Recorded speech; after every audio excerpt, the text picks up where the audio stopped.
Assalomu alaykum aziz bolajonlar. Bugun mana bog'chamizda qanaqa bayramimiz ekan? Yangi yil bayramimiz, ha?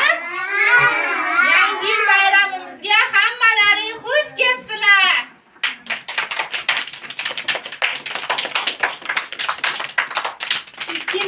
2027-yilda kutib olyapmiz. 2026-yilda kuzatyapmiz, ha? 2027-yil hammamizga sihat, salomatlik, ushalmagan orzularimiz ushalsin, ota-onalarimiz baxtimizga sog' salomat bo'lishsin. Ularda aytganlarini kirib, a'lochi esli o'g'il qizlar bo'lib yuraylik.